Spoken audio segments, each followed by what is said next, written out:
Wow. Ah, nous avons aussi un rayon, on va appeler la littérature, le roman, la poésie, mais aussi social, philosophe, philosophie, etc. Voilà. Monsieur Jung, Jung, Bernard. traducteur. Jung. Le traducteur.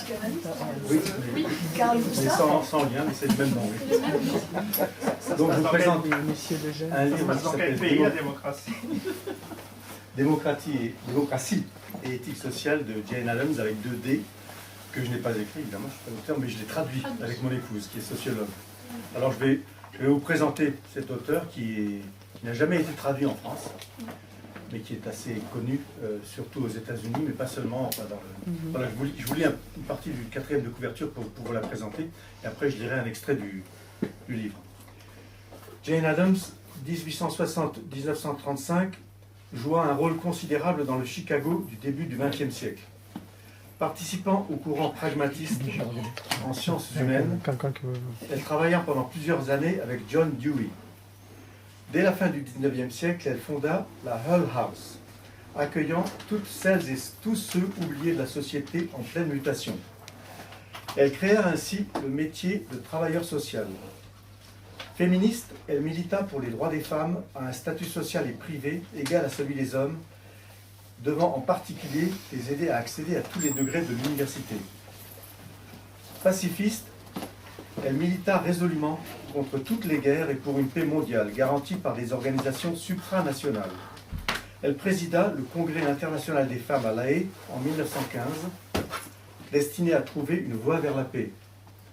Elle fut ensuite élue présidente de la Ligue internationale des femmes pour la paix et la liberté. Elle reçut le prix Nobel de la paix en 1931. Dans Démocratie et éthique sociale, de façon claire et à partir de situations concrètes, Jane Addams présente ce qui constitue le fondement de tous ses engagements.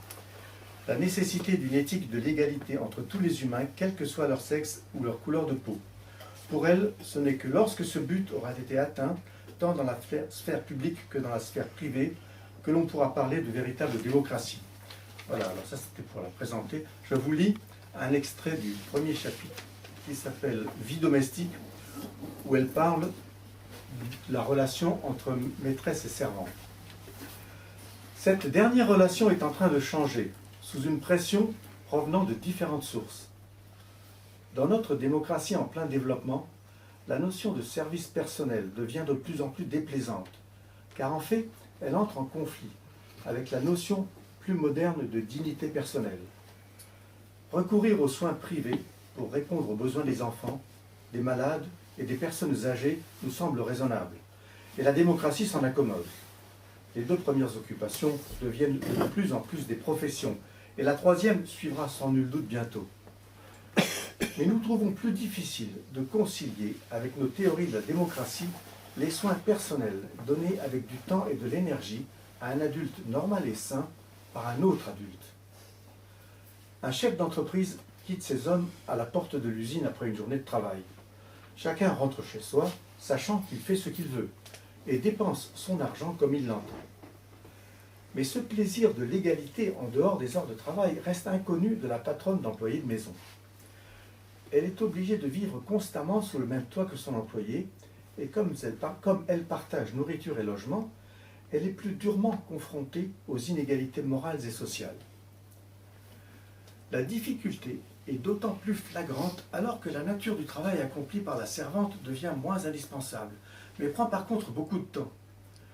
Une femme qui a bon cœur, qui s'offre une petite promenade dans l'après-midi, laissant sa cuisinière préparer les 5 plats d'un petit dîner pour seulement 10 personnes, entre guillemets, sera mal à l'aise le lendemain soir, alors qu'elle amène sa fille à une soirée dansante, de savoir que sa servante passera la soirée seule à s'ennuyer, juste au cas où un visiteur sonnerait à la porte. Une employeuse consciencieuse me fit un jour remarquer. En Angleterre, cela doit être beaucoup plus facile. La servante ne s'habille pas comme votre fille, et au moins vous pouvez prétendre qu'elle aime les mêmes choses. Pardon, qu'elle n'aime pas les mêmes choses, excusez-moi.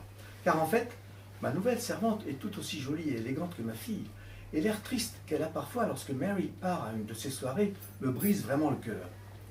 Voilà, je m'arrête là.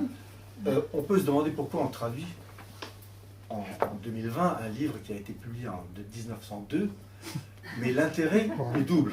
D'abord, Jane Addams, qui est très connue aux États-Unis, et surtout pour son pragmatisme et toutes les actions qu'elle a fait, qui ont fait de sa vie une vie très riche, il n'a jamais été traduit en France. Donc nous connaissons un ami universitaire américain qui nous a dit pourquoi pas essayer. C'est ce que nous avons fait. Mais en dehors de ça, je trouve que c'est un